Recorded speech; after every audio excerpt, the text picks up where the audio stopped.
Hello students, I am Aditi. Welcome to Educap services. आज की इस वीडियो में हम नॉलेज एंड करिकुलम का पेपर डिस्कस करेंगे। ये बीएड सेकेंड ईयर का क्वेश्चन पेपर है गुरुग्राम यूनिवर्सिटी का 2025 का। ठीक है, 80 नंबर का आपका पेपर आता है, 3 घंटे का आपका ये एग्ज़ाम है। ठीक है, टोटल आपको इसमें 5 क्वेश्चन अटैम्प्ट करने होते हैं।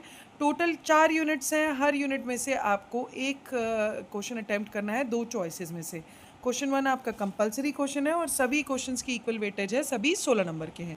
तो चलो सबसे पहले आपका कंपलसरी क्वेश्चन देख लेते हैं। ये शॉर्ट नोट्स का आता है, इसके 4 पार्ट्स हैं, सभी पार्ट्स की 4 मार्क्स ईच की वेटेज है। पहला है सोर्सेज ऑफ नॉलेज, दूसरा है डिस्कस वेदांता, तीसरा है क्रिटिकल अप्रोच और चौथा जो पार्ट है शॉर्ट नोट्स का वो है discuss the key component required in curriculum development. ठीक है, तो ये 4 नंबर के हिसाब से आपको लिखने हैं 1 से 2 पेजेस में। तो चलो अब यूनिट 1 का पहला पार्ट देखते हैं। Explain the distinction between belief and truth and can belief ever align with truth. Support your answer with philosophical perspectives और एग्जांपल्स। ठीक है, तो ये आपको 16 नंबर के हिसाब से एक्सप्लेन करना है। अब दूसरी जो इसमें चॉइस है वो है discuss the relative role of knower and the known in the process of knowledge transmission and construction. How do these role influence the way knowledge is acquired and understood? ठीक है, तो इन दोनों चॉइसेस में से एक आपको अटेम्प्ट करना है। दूसरा है यूनिट टू में जो पहली चॉइस है वो है compare and contrast the role of knowledge gained in school with that acquired outside the school. ठीक है, तो दोनों नॉलेज को कंपेयर करना है। How do they contribute to the development of an individual understanding of the world. तो कैसे ये कॉन्ट्रीब्यूट करता है किसी बच्चे की अंडरस्टैंडिंग डेवलप करने के लिए दुनिया के बारे में, ये आपको एक्सप्लेन करना है। दूसरी चॉइस जो आपको दी गई है वो है discuss naturalism as an epistemological approach. How does it contrast with idealism in terms of sources, nature of knowledge? Provide examples to illustrate the difference. तो आइडलिज्म और नेचुरलिज्म के बीच का डिफरेंस बताना है सोर्सेज नेचर को कंपेयर करके।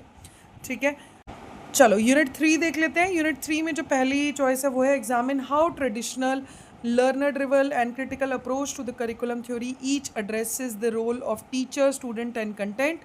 Which approach do you think is most effective in today educational context and why? ठीक है, तो तीनों अप्रोचेस को डिस्कस करना है और इफेक्टिव बताना है आपके हिसाब से कौन सी है।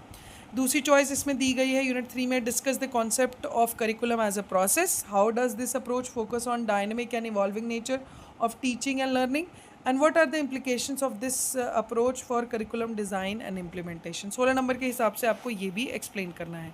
अब यूनिट 4 देख लेते हैं। यूनिट 4 में पहली चॉइस है explain the importance of problem centric design in context of modern education and how does this approach prepare students for real world challenges and what are the implications of curriculum development। ठीक है, तो ये आपको बताना है। दूसरी choice है unit 4 में examine the factors that influence curriculum change. तो फैक्टर्स बताने करिकुलम चेंज के and how do social political and technological and cultural factors affect the evolution of curriculum in school and provide examples of curriculum change in response to these factors। ठीक है, तो ये था आपका question paper knowledge and curriculum का 2005 का Gurugram university का। ऐसे ही और प्रीवियस ईयर क्वेश्चन पेपर्स और अपडेट्स के लिए चैनल को सब्सक्राइब कर लेना। वीडियो अच्छी लगे तो इसे लाइक कर लेना। Thank you.